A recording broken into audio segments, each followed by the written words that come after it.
Olá a todos! Vamos retomar então a nossa disciplina de microbiologia. Nessa aula de hoje nós vamos falar sobre o histórico e algumas áreas de atuação da microbiologia. Eles são organismos que podem ser unicelulares, ou seja, compostos por apenas uma célula, e eles podem também ser pluricelulares, quando são compostos por mais de uma célula. Esses micro-organismos, via de regra, são microscópicos, só podem ser observadas mediante a microscópios a instrumentos que realizam o aumento da imagem. E a microbiologia também vai se destinar ao estudo dos vírus. Louis Pasteur, ele fala que a importância dos infinitamente pequenos é infinitamente grande, tá? Por quê? Porque esses organismos vivos, os micro-organismos, eles desempenham diversos serviços ambientais que são de interesse para a vida como um todo, para toda a biosfera, tá? Apenas um pequeno grupo é que vai causar doença em plantas e em animais, mas a grande maioria dos micro-organismos vai apresentar um papel bastante importante para o equilíbrio e a dinâmica da biosfera. Podemos dizer, inclusive, que a vida, a biosfera, é dependente da atividade dos micro-organismos. Então, eu quero que vocês entendam os micro-organismos como organismos vivos que vai muito além do que causadores de doença. Tá? A gente, quando pensa em fungo, a gente lembra de micose, a gente lembra de algumas doenças de planta, né? De ferrugem, doença. Mas, na verdade, os micro-organismos, a maioria dos micro-organismos tem funções ecológicas, realizam serviços ambientais para a biosfera, para os organismos vivos. Percebendo que a professora é uma defensora dos micro-organismos. Então, a microbiologia ela atua em diversas áreas. Tá? Tem a área da biologia molecular, os organismos vivos, os micro-organismos são a principal ferramenta para o entendimento da biologia molecular, como funciona o DNA, como funciona a expressão genética, como funciona a transmissão de sinais, justamente por ser um modelo biológico em miniatura, né? Por ser um modelo microbiológico um pouco mais simples. Então, todas as descobertas na área de bioquímica foram oriundas de estudos na área de microbiologia. Tá? A partir desses estudos é que a gente tem o extrapolamento desse conhecimento de metabolismo de carbono, de diversos outros assuntos, para outros organismos mais elaborados, organismos superiores. Eles são extremamente importantes no conhecimento da genética. Uma área da microbiologia é o estudo do metabolismo microbiano, quais são as fontes de energia, as fontes de carbono, quais são os produtos oriundos desse metabolismo. Uma outra área destinada à microbiologia é o controle microbiano. Como a gente pode controlar a densidade dessa população, evitar que haja uma proliferação maior de micro-organismos ou até haver a eliminação de um determinado ambiente, que seriam então os produtos estéreis. Né? Quando eu compro algo que é estéril, como por exemplo uma luva, álcool, esses produtos eles passaram por um processo de esterilização, tá? No caso do álcool, a filtração, no caso da luva, geralmente é utilizado algum tipo de radiação. Então, nós vamos saber estudar sobre o controle microbiano. A microbiologia, ela também estuda a microbiologia e a bioengenharia, ok? Estudos principalmente dos serviços ambientais oferecidos pelos micro-organismos podem ser aplicados à biotecnologia. Então, nós temos, por exemplo, a tecnologia de replicação de DNA. Você já deve ter ouvido falar do teste de PCR para detecção do coronavírus, da infecção do coronavírus. Então, toda a tecnologia utilizada nesse teste foi desenvolvida através de pesquisas microbiológicas. Esses testes, o PCR, ele pode ser utilizado também para detecção de fungo, de bactéria na clínica vegetal, tá? Para determinação se há incidência de uma doença ou não. Principalmente produtos que são exportados, né? Nesse período de quarentena, um lote é amostrado pelo Ministério da Agricultura e são utilizadas, então, ferramentas biotecnológicas para detecção de agentes patogênicos nesse material, tá? E eles podem ser utilizados também na bioengenharia, tá? A utilização de organismos no processo de fermentação, de produção de diversos produtos farmacêuticos, cosméticos, pode ser utilizado a produção de metabólitos microbianos. Eles podem ser utilizados também em bioprocessos de fermentação, de biorremediação. E uma das áreas de microbiologia seria a taxonomia, que se destina à classificação dos micro-organismos e dos fungos. Okay? Pode ser que em algum momento eu erre e eu acabe retratando os vírus como micro-organismos, mas na verdade vírus não vão ser considerados aqui na nossa disciplina. Pode ser que a professora Marta adote um outro critério com vocês, mas o consenso, alguns autores atribuem o fato do vírus não completar o seu ciclo, ser estritamente dependente a um agente vivo, para determiná-los como organismos não vivos. Além da dependência em relação ao metabolismo, todas as enzimas que vão produzir as proteínas do capsídeo, até o processo de reprodução do vírus é dependente de um outro organismo vivo. Então, por isso que o vírus não vai ser considerado um organismo vivo, tá? Então, o correto seria a gente afirmar micro-organismos, bactérias, arqueobactérias e fungos. E, além disso, a microbiologia também vai estudar os vírus que não estão dentro dos micro-organismos, tá? Não são considerados organismos vivos. Os estudos microbiológicos podem explicar, por exemplo, o surgimento da vida no nosso planeta. Nós sabemos que a datação, a idade da Terra é de 4,6, arredondado, né? 4,6 bilhões de anos. O surgimento da vida foi por volta de 3,8 a 3,9 bilhões de anos atrás. Cerca de 700 milhões de anos após o surgimento do planeta, que o planeta vai apresentar as primeiras células, as primeiras formas de vida. Nos 2 bilhões de anos não havia oxigênio no planeta, porque essas primeiras células elas não realizavam a liberação de oxigênio. No processo, não haviam organismos vivos que realizavam a liberação, que realizavam a fotossíntese para a liberação de oxigênio na atmosfera.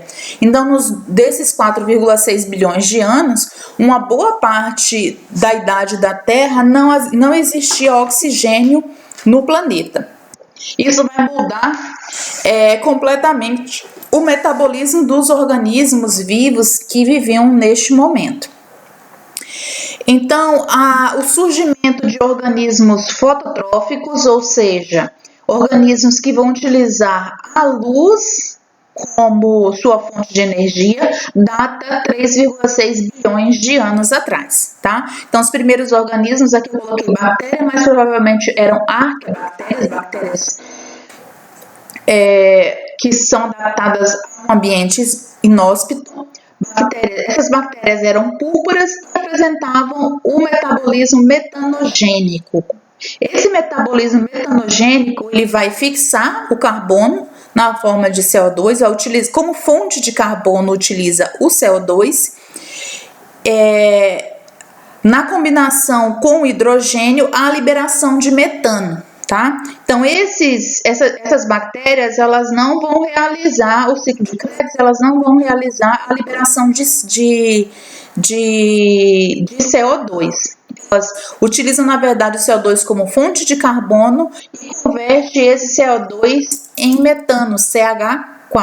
tá? Nesse processo eu tenho um processo de redução do carbono, que ele vai passar quando ele está na forma de CO2, numa valência de mais 4, para uma valência de menos 4 na forma de metano.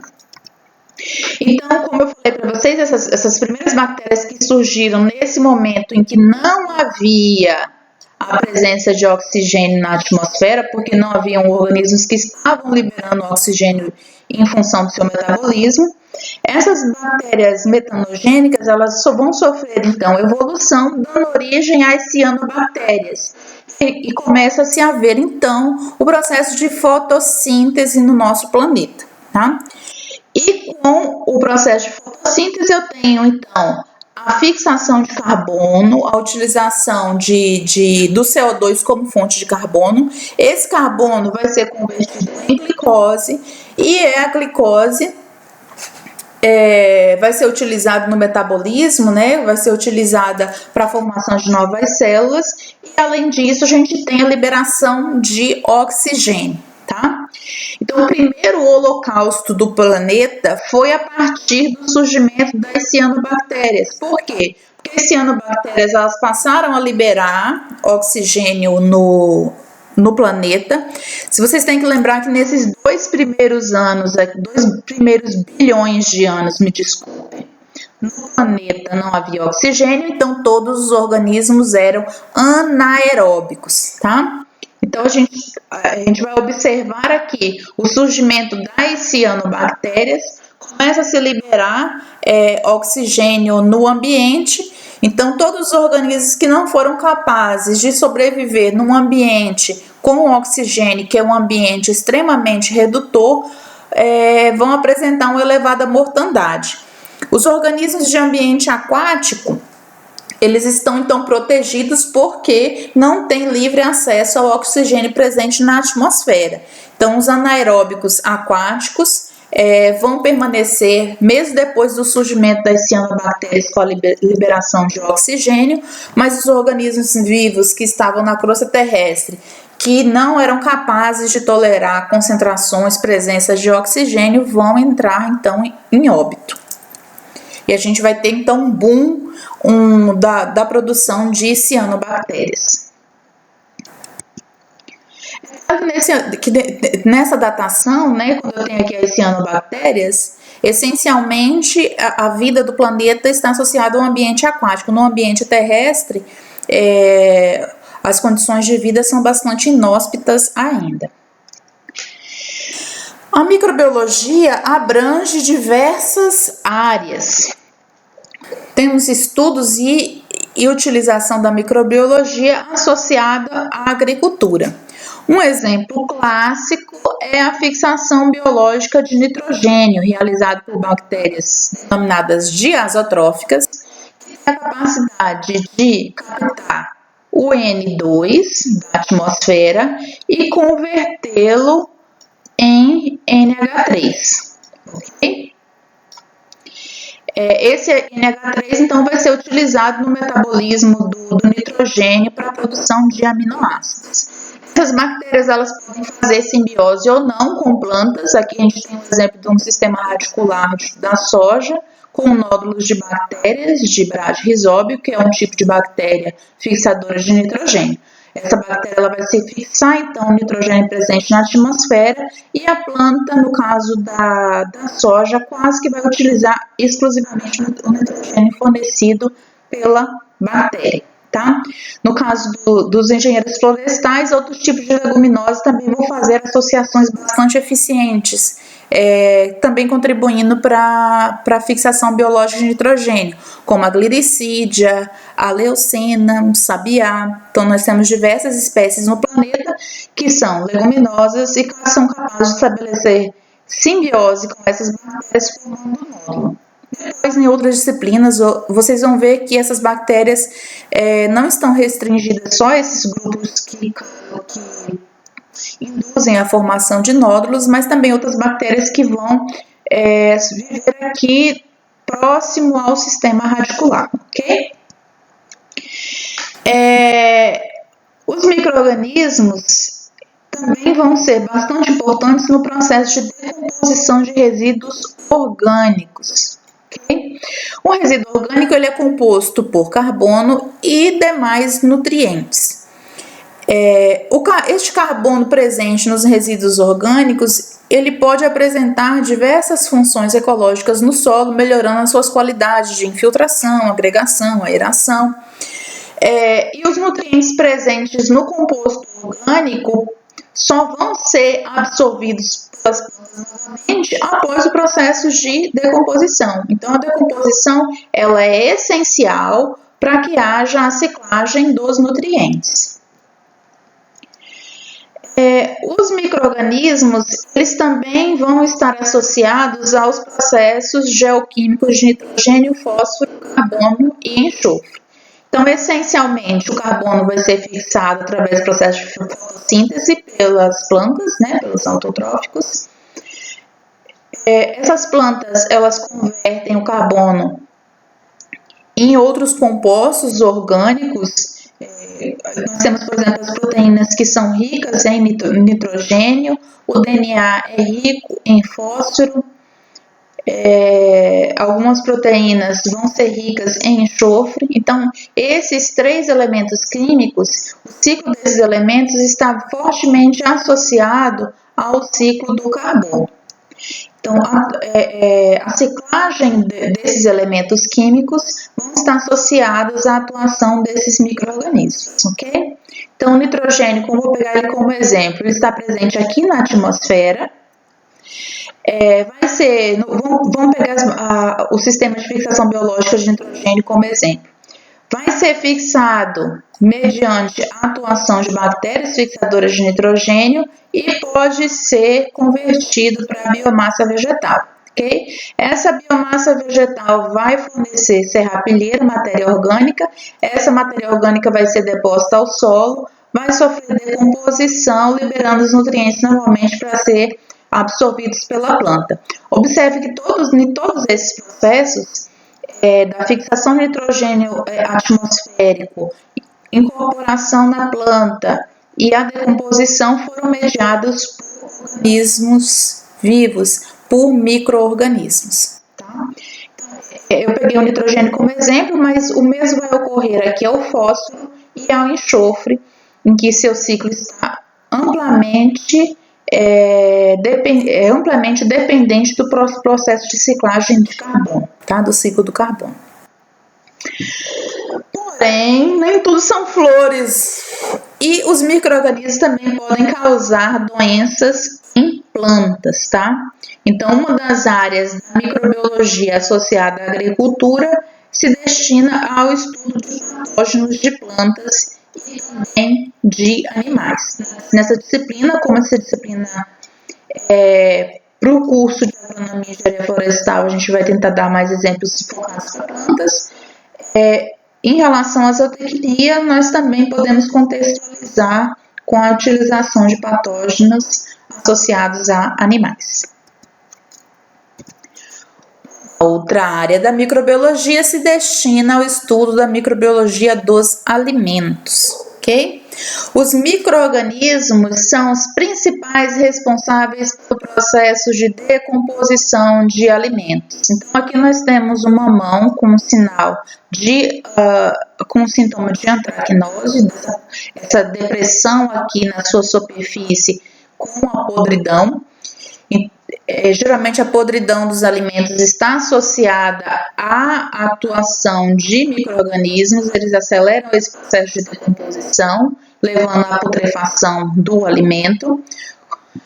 Para a microbiologia dos alimentos, o grande desafio vai ser aumentar o tempo de prateleira dos alimentos, retardar o processo de apodrecimento para dar tempo do processo de comercialização até chegada no cliente posteriormente, ok? Então, o processo de decomposição de materiais orgânicos é interessante na agricultura, no aspecto do solo, em função da liberação de nutrientes. Mas quando a gente está falando aqui da microbiologia dos alimentos, o processo de decomposição vai ser um processo deletério, porque pode diminuir a qualidade do alimento.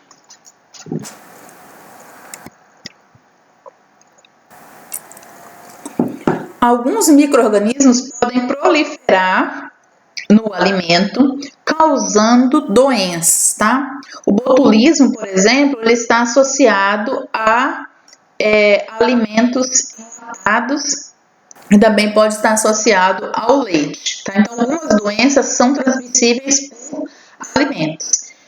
E os alimentos sempre vão obedecer um protocolo de conservação para que não hajam como agentes de transmissão de doenças.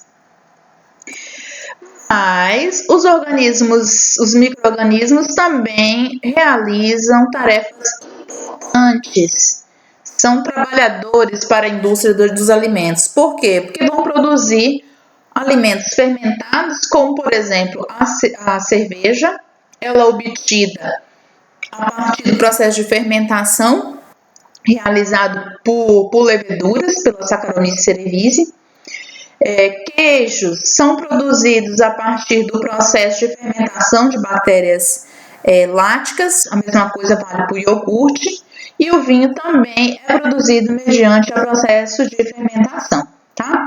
Então aqui nós temos uma atuação benéfica, uma atuação positiva dos micro-organismos na microbiologia dos alimentos. O problema para a microbiologia dos alimentos é que o alimento não apodreça em função da atividade de micro-organismos e que o alimento não apresente organismos que vão transmitir doença. A atuação benéfica dos micro-organismos seria a produção de alimentos e produtos e bebidas para nós consumirmos. Então, parem de falar mal dos micro-organismos, tá? Muitos produtos fermentados estão aí maravilhosos, deliciosos, devido à atuação dos micro-organismos. Os micro-organismos também vão ser bastante importantes na geração de energia e também de outros processos associados ao meio ambiente.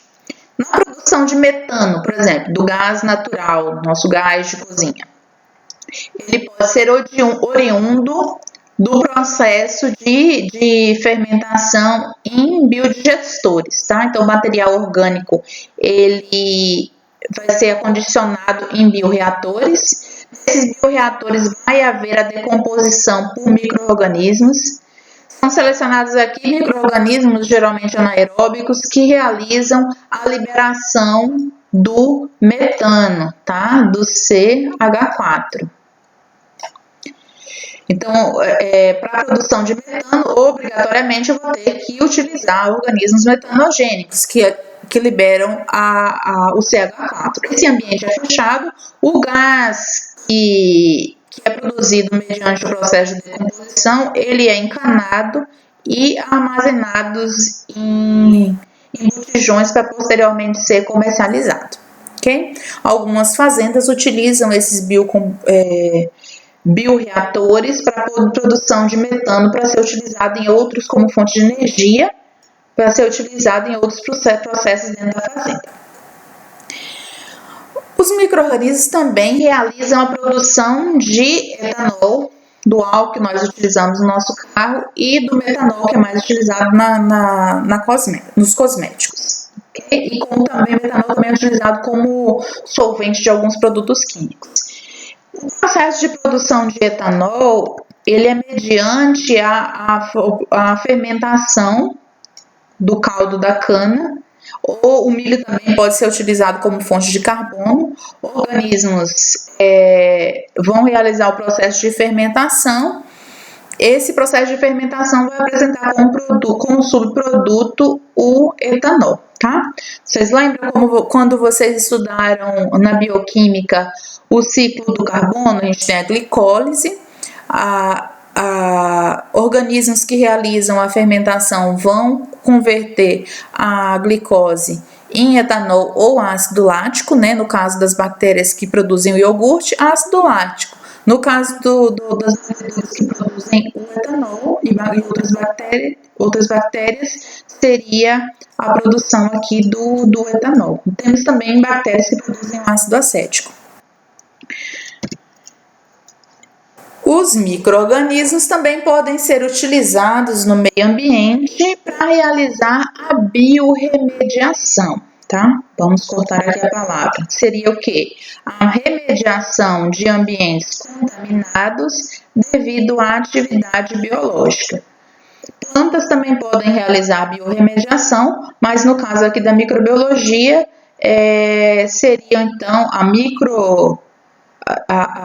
microrremediação, a biorremediação realizada por micro-organismos. Nesse exemplo aqui, nós temos um derrame de petróleo, tá?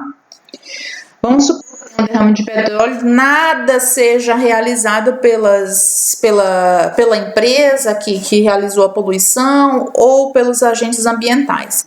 Naturalmente, nós temos aqui bactérias, algas, fungos que vão realizar a degradação desse material orgânico. É um processo que vai ocorrer naturalmente, só que é um processo bastante lento. E enquanto o ambiente não sofre descontaminação, ele impede que os organismos vivos, outros organismos vivos, né, que viviam nesse ambiente, a completarem o seu ciclo, ok? O que vai ser então a biorremediação? A biorremediação seria a utilização de micro-organismos altamente eficientes para acelerar o processo de descontaminação, de reabilitação desse ambiente. Tá? Aqui eu dei um exemplo de derrame de petróleo, a gente tem aqui uma praia, né? A gente vê esses bolsões aqui que é de derrame de petróleo, mas a biorremediação também pode ser utilizada na contaminação do solo. Uma área que, por exemplo, foi aterro sanitário clandestino ou legal. O lixo gerou uma contaminação orgânica e química, orgânica e inorgânica nesse ambiente. E essa contaminação pode ser amenizada mediante a atuação de micro-organismos, ok? Mediante a atuação da biorremediação. Os micro-organismos também têm atuação na área de recursos genéticos. Na produção de antibióticos, a maioria dos antibióticos tem produção associada a micro-organismos. A descoberta do antibiótico foi quase que um acidente num laboratório de microbiologia, em que algumas placas lá foram abandonadas e observou-se que havia uma predominância de um determinado micro-organismos. Foram estudar para ver por que esse organismo conseguia suprimir a presença dos outros organismos e descobriram então os antibióticos. Além da produção de antibióticos que podem ser utilizados na saúde humana, como também em atividades associadas à agricultura, nós temos também a produção de enzimas, tá? Então, essas enzimas podem estar associadas também à farmacologia, que seriam quando, por exemplo, uma pessoa tem incapacidade de produzir uma determinada enzima, eu posso utilizar bactérias para realizar a produção dessa enzima. A partir disso, eu tenho a produção do medicamento e esse medicamento pode ser utilizado aqui nessa pessoa que apresenta a deficiência do medicamento, ok? Eu tenho, por exemplo, alguns produtos biológicos que são utilizados na agricultura, como, por exemplo, tem um produto que relata a associação, a solubilização de fosfato, tá?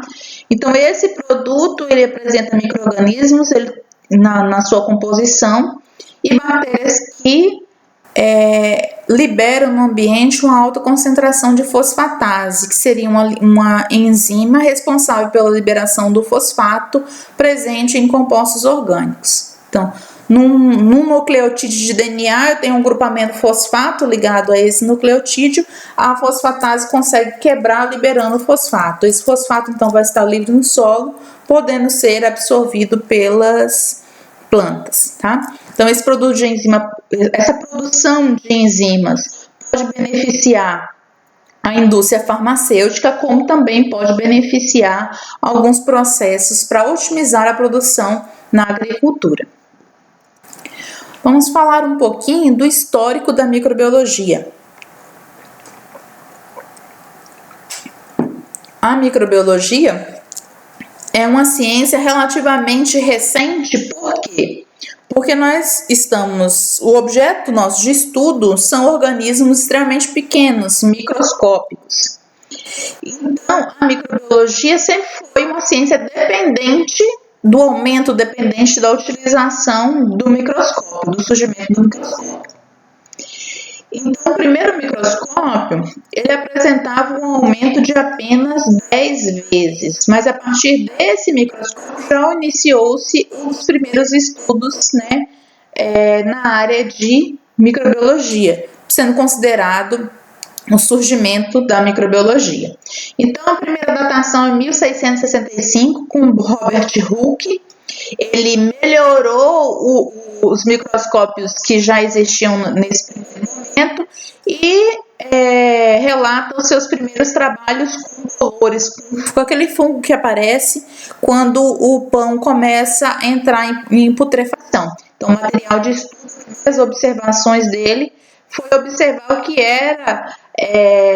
o que eram esses bolores que cresciam sobre o pão, tá? Anteriormente a isso, aquela massa acinzentada que crescia sobre o pão era relacionada à atividade de vegetais, tá? Os fungos eram entendidos, as bactérias e os fungos, as atividades microbianas eram associadas à atividade vegetal. Depois se descobriu que era um grupo completamente diferente, com fisiologia diferente, composição celular diferente, tá? Anthony Lewin, ele vai apresentar então visualizações de bactérias em 1684. Então vocês observem que as primeiras observações nós datamos aqui o século XVII, tá? E depois a gente tem Ferdinand vendo alguns endósporos bacterianos. Aqui eu escrevi errado, é um N aqui, endósporos bacterianos. Nesta época, ainda se acreditava na geração espontânea, que material não vivo, se eu deixasse descoberto, a partir de um certo tempo, uma divindade ia lá, assoprava e apresentava a vida, tá? Isso seria, então, a geração espontânea. Então, nessa época aqui, nós ainda temos a teoria da geração espontânea amplamente aceita. A teoria da geração espontânea vai ser derrotada por Pasteur. Aí ele tem um recadinho aqui para vocês. Vocês estão prestando atenção na aula, portadores de micro-organismos? Não levem isso como ofensa, tá? Todos nós somos de micro-organismos. Eles realizam diversas funções, como a digestão dos alimentos que nós ingerimos. Nossa vida é dependente dos micro-organismos. Graças a Deus nós temos muitos micro-organismos. Boa parte do nosso peso é atribuído aos organismos que vivem no nosso corpo, tá? Por isso que é muito deletério se utilizar antibióticos de forma indiscriminada, porque você está eliminando as bactérias que apresentam serviços à sua biota, tá? Sua pele é saudável, por quê? Porque existem bactérias que vivem sobre a sua pele controlando outros patógenos que causam, por exemplo, micose. Não que vocês não devam tomar banho, tá? A gente toma banho para controlar a microbiota do nosso corpo, mas a gente não deve eliminar completamente a microbiota do nosso corpo. Como é que Louis Pasteur conseguiu derrotar a teoria da geração espontânea? No experimento dele, ele tinha um caldo nutritivo, né? Um caldo aqui com nutrientes. Ele deixava num frasco de vidro, utilizava essa terminação aqui que se chama pescoço de ganso. Ele pegou esses vidros, aqui ele tem uma comunicação direta com o ambiente externo. A partir do momento que eu pego esse gargalo aqui, entorto, estico ele, a comunicação não é direta. O ar teria que fazer toda essa curva para poder entrar em contato com o líquido fermentativo. Ele pegava e fervia então esse líquido esterilizado para que houvesse a eliminação de qualquer composto vivo presente no líquido. Esse caldo, então, ele deixava aqui livre a presença e observava se crescia algum micro-organismo com esse gargalo aqui encurvado. Quando ele quebrava esse pescoço de ganso, esse gargalo aqui encurvado, o que acontecia? Os organismos presentes no ar, os esporos de fungos, os endósporos de bactérias que estão em suspensão no ar, entravam em contato com o líquido e realizavam então a fermentação. Com isso, ele observa que existiam elementos vivos que realizavam a decomposição do líquido. Se esse líquido não tiver contato com o ambiente externo, não é observada a fermentação, não é observada a vida. Então, a vida aqui, a gente observa aqui, realizando a fermentação, quando eu deixo um leite, fervo um leite e deixo fora da geladeira, não é geração espontânea, é a contaminação oriunda do ar, tá? Então, o agente que vai levar a vida a esse ambiente estéril seria o ar. Outras descobertas extremamente importantes são as descobertas de Robert Koch. As descobertas de Robert Koch são utilizadas até hoje para o estabelecimento de agentes causadores de doença para animais. Quando eu falo animais, estou nos incluindo, e plantas. Então, vocês prestem atenção, porque eu pus do lado de Koch, tá? Os trabalhos de Robert Koch, que foi principalmente de Koch, são utilizados até hoje.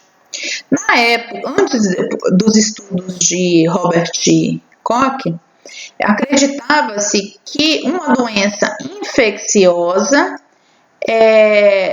era causada por um agente químico e não por um agente biológico. Então, eles acreditavam que existia algum composto químico, algum veneno que causava uma doença. Só que ele suspeitou dessa teoria e se cercou de técnicas científicas para pesquisar outras alternativas e descobriu que, na verdade, o agente causador de doenças infecciosas são agentes biológicos. Como ele fez isso? Primeiro ele pegou bactérias de ratos doentes, bactérias virulentas, infectou um rato e ele viu que o rato, pobrezinho, morreu, tá? Pegou bactérias não virulentas, injetou no rato, o rato ficou vivo, feliz e contente.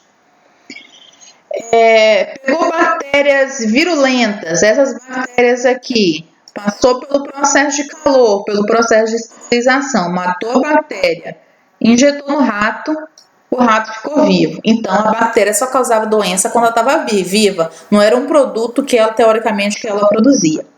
E ele fez um terceiro estudo, ele pegou essas bactérias que não causavam doença, as não virulentas, misturou com caldo estéril. Então, eu tenho uma bactéria que não era capaz de causar doença, pegou o caldo estéril, misturou, injetou no rato e eu tenho, então, a morte, tá? Então, nesse processo aqui, ele pode observar que ele tem duas informações. Obrigatoriamente, essas doenças infecciosas, o agente causador é um organismo vivo, tá? E esse fator que causa a doença pode ser transferido para um outro organismo, por um outro micro-organismo que não é patogênico. Então, ele descobre que eu tenho aqui um fator que não é biológico, que hoje em dia a gente sabe que são os fatores de virulência, né? Só que esses fatores de virulência sozinhos, eles não causam doença, porque quando a bactéria que causa doença fervo e coloca no rato, ele fica vivo. Então, o fator de virulência sozinho, ele não consegue causar doença. Ele precisa estar presente em células bacterianas, em células bacterianas, no caso desse experimento, né? A gente tem experimento com outros tipos de micro-organismos. Então, essa doença ela pode ser passada de um organismo, de um micro-organismo para outro. A capacidade de causar a doença pode ser passada de um micro-organismo ou outro. E no caso das doenças infecciosas, obrigatoriamente tem que haver a presença de um organismo capaz de causar a doença virulenta. A partir desse conhecimento, Koch estabeleceu o postulado de Koch. O postulado de Koch é um conjunto de procedimentos, tá?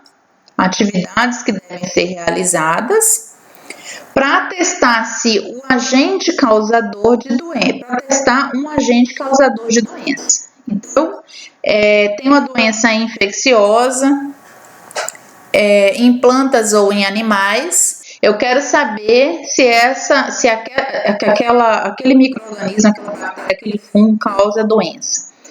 Tem que obedecer esses procedimentos estabelecidos no postulado de Koch.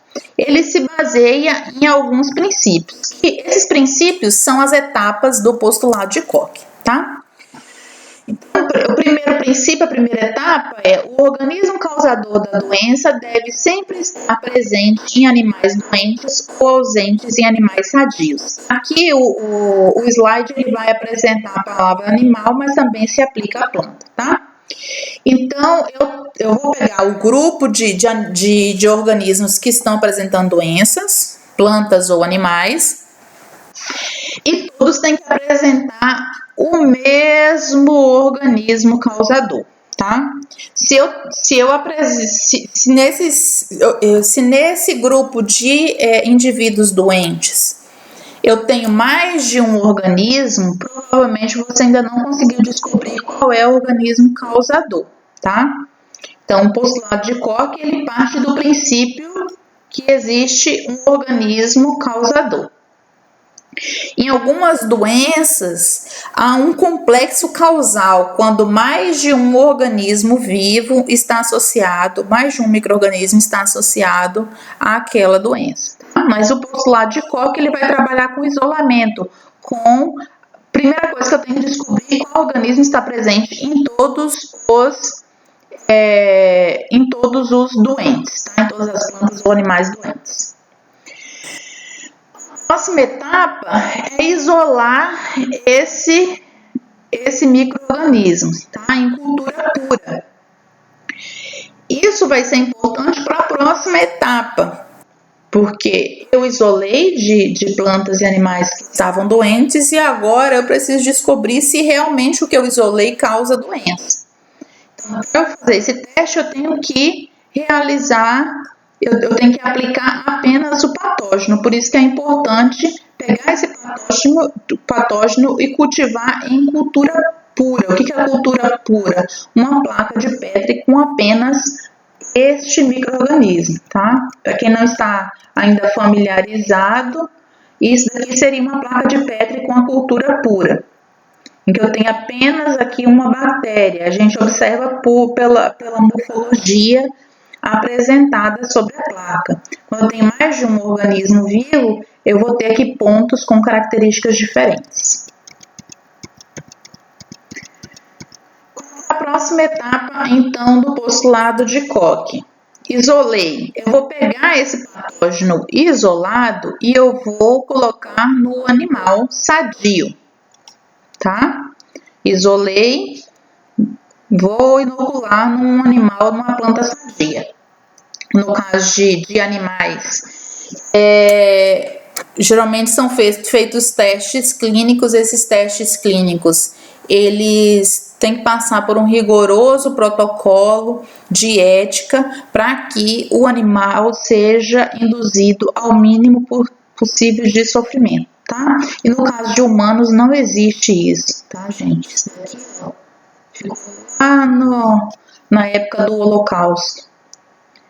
Hitler que tinha alguns trabalhos pegando veneno e colocando em um gêmeo e outro gêmeo não, para ver como ia se comportar um e outro. Isso é considerado um crime de tortura quando eu faço esse tipo de experimentação com pessoas. Os protocolos para estabelecimento de doença em pessoas é completamente diferente. Geralmente é estudo de caso. A pessoa já apresenta a doença e é realizado então o estudo. O postulado de Koch vai ser utilizado apenas no estudo de plantas e animais, ok? Então aqui eu vou pegar o patógeno e inocular numa planta ou num animal sadio, suscetível. Porque às vezes eu tenho uma planta que apresenta resistência à doença, né? Já é um pouco mais difícil, mas plantas a gente tem algumas plantas que são resistentes à doença, então você pode inocular tudo que você quiser em relação àquela doença e você não vai conseguir induzir a presença da doença. Eu tenho que utilizar sempre um agente biológico sadio, a mesma espécie que foi isolado o patógeno. Se eu peguei um isolado de Oryza sativa do arroz, eu vou ser inocular depois na mesma variedade de arroz. O patógeno, então, vai ser reisolado. Então, esse animal ou essa planta sadia que vai apresentar doença depois que eu inoculei o patógeno, ela obrigatoriamente vai ter que apresentar o patógeno, porque pode acontecer de você inocular e a inoculação não ser efetiva, não conseguir causar infecção, tá? Então, o patógeno tem que causar infecção, então ele tem que estar presente novamente nos animais, nas parcelas experimentais, ou nas plantas que eu utilizei para fazer experimento. Então, ele vai ser coletado desses animais doentes e vai ser reisolado novamente em laboratório e vai ter que apresentar na placa de Petri aquelas mesmas características que apresentou na etapa 2 aqui, em que eu tinha a cultura pura. Então, tá aqui, vai ter que apresentar as mesmas características do patógeno original.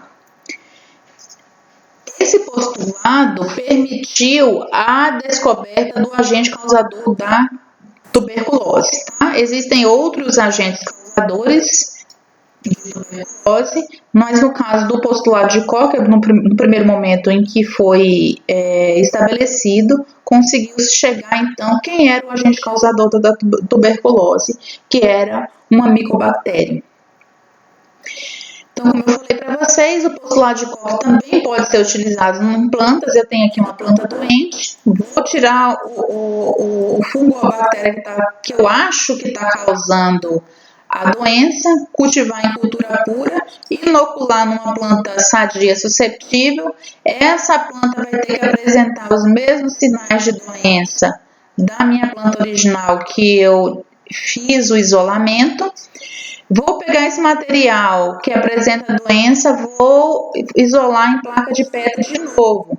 E essas características que são observadas aqui têm que ser obrigatoriamente iguais ao que é observado nessa placa de Petri, tá? Então, posso utilizar uma lupa ou então posso também utilizar um microscópio para visualizar as características. No caso do fungo, a visualização, o fungo ele tem mais detalhes, né?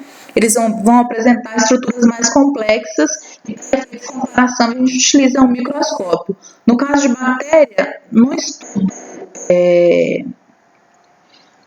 inicial, a gente utiliza a placa de Petri, mas também são utilizadas ferramentas moleculares para saber se esse organismo é esse organismo aqui. O surgimento da microbiologia está associado aos trabalhos de Martels Benger. Ele estudou o mosaico do tabaco, causador de vírus. A principal contribuição foi o estabelecimento de protocolos para os meios de cultura, tá? Ele facilitou demais a vida de vocês, tá? Por estabelecer condições de asepsia. O que é asepsia? Limpeza, eliminação de micro-organismos. Então, para cultivar um micro-organismo novo, eu tenho que obrigatoriamente ter condições de nutrição, né, associadas ao meio de cultura, e assépticas também, associadas ao processo de esterilização dos meios de cultura e dos materiais utilizados. Então, um dos percussores da microbiologia, a principal contribuição de Beijerinck vai ser o estabelecimento de protocolos de diversos meios de cultura para o cultivo de micro-organismos. Nós temos também outro pesquisador bastante importante, que é o Sergei. Ele realizou diversos estudos com bactérias nitrificantes. O que são bactérias nitrificantes? Bactérias nitrificantes convertem o NH4 presente na ureia, presente no processo de decomposição de material orgânico em NH3. NH3 não, desculpe, NO3-, que é o nitrato, tá? Então, a maioria do NH4 presente no solo vai ser convertido a maioria do NH4 presente no solo vai ser convertido na forma de nitrato, tá?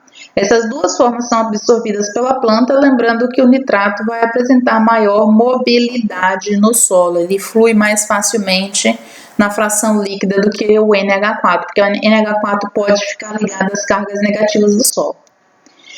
Ele também vai descobrir o processo de fixação biológica de nitrogênio e vai ser considerado o pai da microbiologia do solo. Ok? Então, vocês têm aqui 3 pessoas que vocês vão ter que agradecer a Deus pelas contribuições no ramo científico microbiológico, tá? Robert Hooke com o seu postulado de Koch, este homenzinho aqui.